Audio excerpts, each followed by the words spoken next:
Hi, it's Chris Grimm, and this is Deep Work Fast. And this week, I want to focus on what I call the art of speaking up so that you can have stronger relationships, no matter where your relationship is starting from, work or home relationship, with the people that matter the most. I want it to be strong, but I even believe that fantastic relationships and ones that are highly functional can always be better because life is going to throw a lot at you. Work is going to throw a lot at you. And the better your relationships, the stronger they are, the more reliable, and the more the two of you have the ability to make great decisions together. Well, you can't really ask for more than that.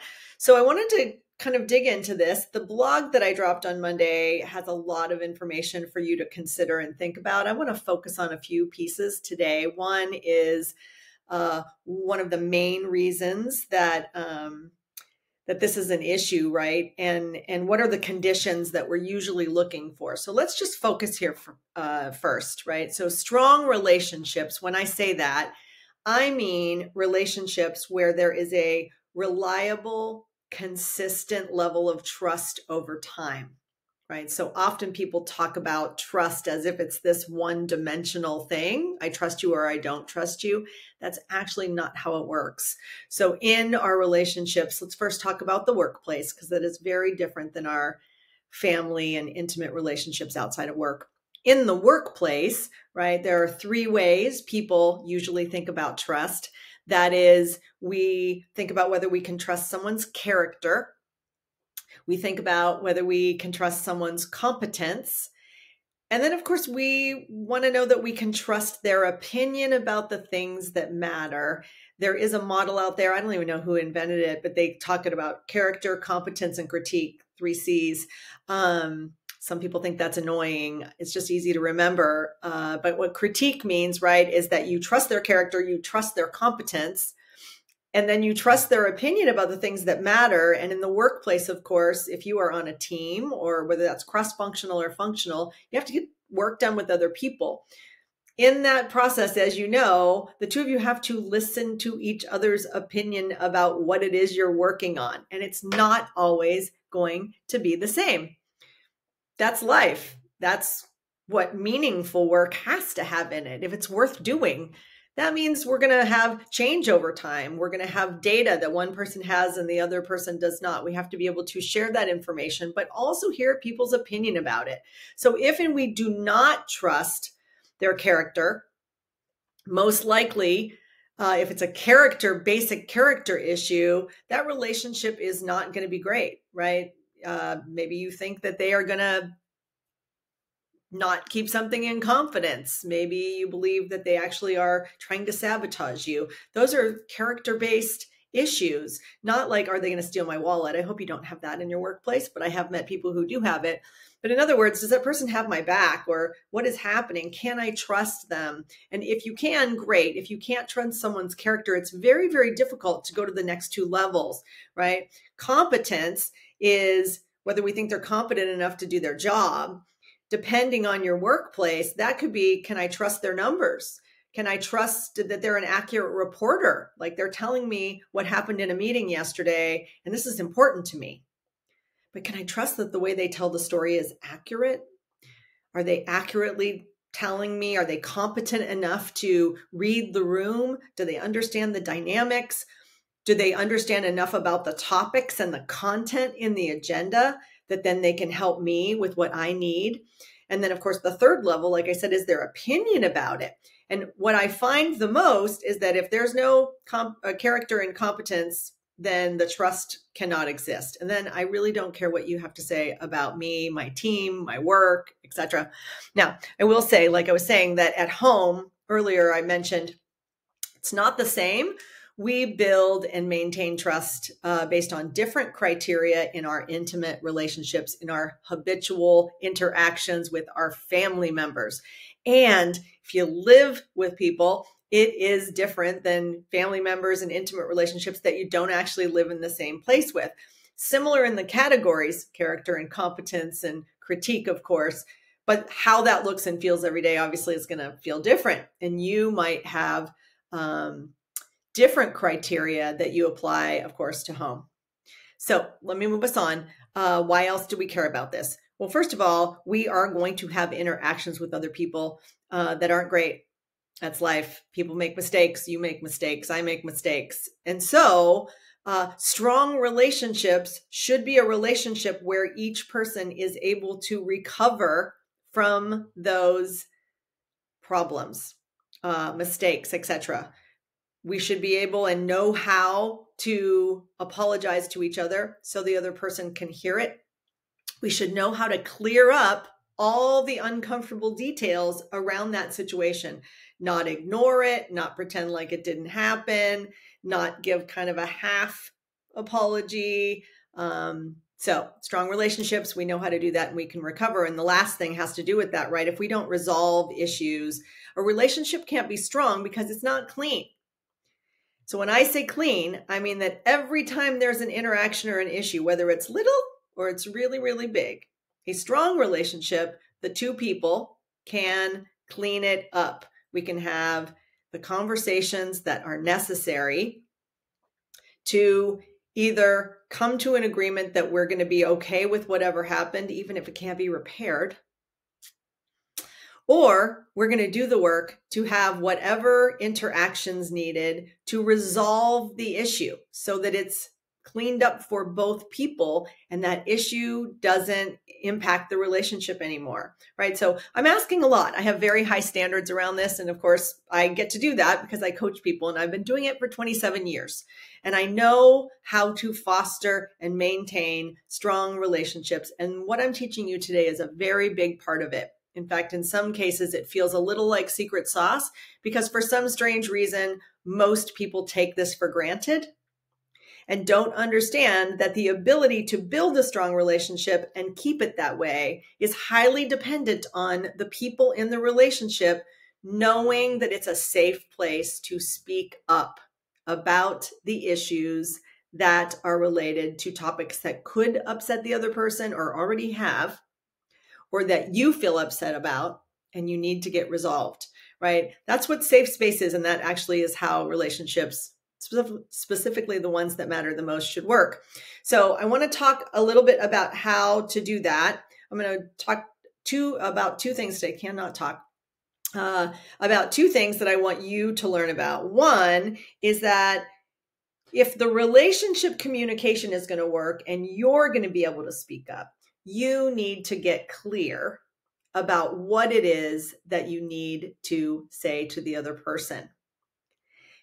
And most people don't do that. I find, specifically if I'm in a situation and I'm coaching a person who needs to unwind something and there's lots of unresolved issues and conflict, that they're often having to work hard to get the courage up to speak truth.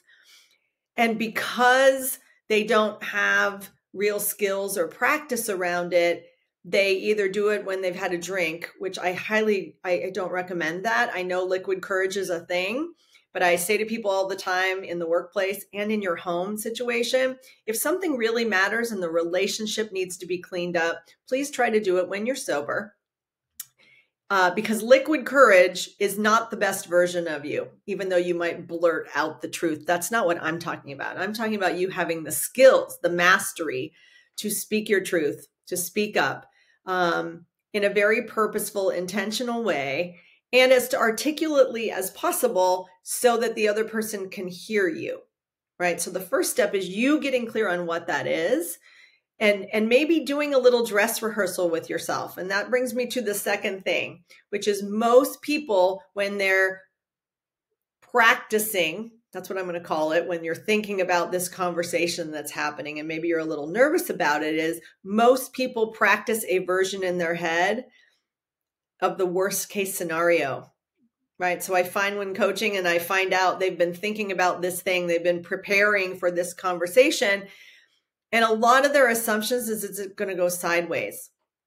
Like, they're not going to hear me. They never listen to me. This person always does this. Half the time, this person doesn't even show up, whatever, all the things. Now, I understand that real life is real life and there is physical evidence. I have my own relationships, good and bad. Everything I'm teaching you, I use. I try to use, but I use with myself first. I would not be teaching it to you if I did not. And so here's what I know. When I'm clear, or when you're clear about what you're going to do, and then you prepare, part of it to help get the best probability of the outcome being positive, you have to know what that looks and feels like. And so practicing worst case scenario and assuming all the bad behavior and all the things of the past are going to happen again. In some cases, I think it's actually self-fulfilling prophecy. Like we have these characters of the people. We assume they're going to push back on us. We assume all the bad behavior of the past is what's going to happen. And by the way, we're in that cycle with them. If this is a relationship that matters, most likely the two of you have habitual patterns of interaction. So when they go into the bad version, defensive, whatever that is, where they're not hearing you, you most likely have a programmed response. So one of the ways for that not to happen, like I said, is for you to practice visualizing, but more than seeing it in your head, hearing the interaction with the most probable outcomes and most positive outcomes and probable outcomes, right? So you might say to yourself, and this takes some discipline, what I am saying to you. Most people would say, I don't have time for that, or thinking about it makes me feel bad. And I would say, I am teaching you to be your best self at work and home. And so I promise, if you take time and you think about what is the outcome I want, what would it look and feel like if this conversation was safe enough for me to speak up? What do I need for the conditions to be? And this is really important because we all have them. So whether you have been brave enough to think about this and then actually ask for it, maybe you've never done this before, I want you to try it, right? So you think about the conversation you need to have, and you think about, to make it safe, where do I have to be? Does it need to be in person? Can it be on Zoom? Can it be on the phone? Whatever, all the ways. Does it need to be in a private place where no one else can hear? Maybe it doesn't, you want to do something with your spouse and maybe speaking about it in the dining room in the dinner hour when kids are crazy and everybody's going around, not probably the right time, right? But oftentimes when we don't think it through and we don't plan it, what happens is our need to speak up, eventually it's going to come out, right? Some people are explosive. Some people are not explosive. Some people have a different style of communicating. There's a whole bunch of them, right? But if we don't speak our truth, it is going to bubble in there for a bit. And hopefully you're not volcanic. I have met people who are exploders. Doesn't matter. It's going to, in you, right? This is going to sit there and bubble and sometimes fester until you speak truth.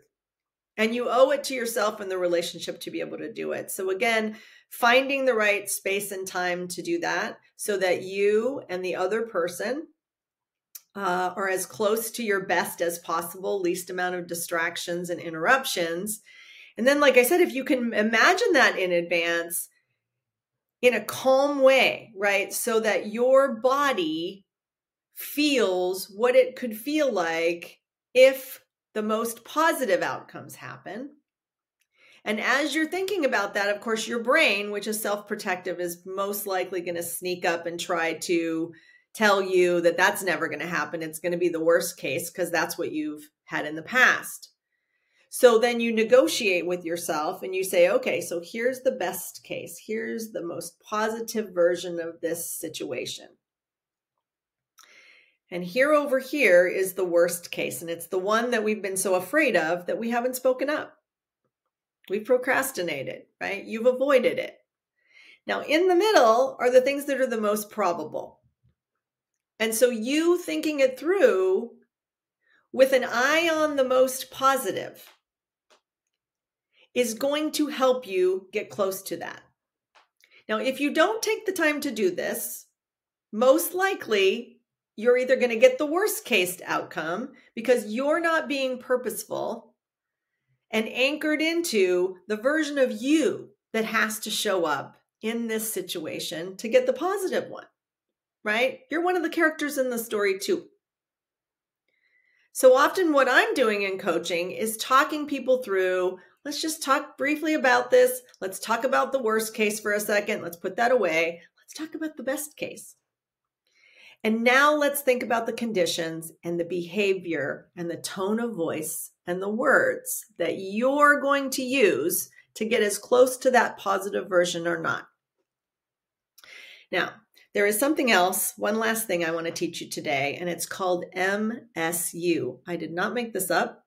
I don't know who made it up, actually. The first time I heard it was a long time ago by a man named Larry Wilson in his book, Play to Win, but also in some sessions that I was lucky enough to be with him. And MSU means making stuff up. And Larry used to say, we are all graduates of MSU. So I give you that. I give you the permission to use it. But more importantly, I give you the permission to override it. And the way we do that is to get super clear on what is real, right? If you decide that you want to live in MSU, which many people do, and I will tell you, I know I've done it too. I try not to do it. If we live in a world where we're making things up, we're making up in our head how the other person's going to respond before they get a chance to respond. If we're making up and interpreting why someone said something or why they did something without ever talking to them about it, we're missing the chance to anchor into reality. And instead, we're living in this illusion in our head, which most cases is not 100% accurate. I have coached and worked with and am friends with and know many people who live their whole life in the MSU world, constantly predicting the worst case future, paranoid about what could happen, interpreting other people's behavior, silence even, etc., as something instead of finding out what it really is. The reason I'm bringing that up right now is that in many cases, what it does is it makes permanent in your mind this illusion that things are probably worse than they actually are. And then we assign those characteristics to people. And because we believe the story to be true, and we take on the memory of past situations with a bent towards the negative. And like I said, just not reality, not factual, just our version of the story. We tend to be living kind of detached and not anchored into or tethered to an accurate interpretation of who the other people are, what they need and want. Who I am to them, who you are to those other people, what they need and want from you. I've seen people who have lived like that for years and years and years.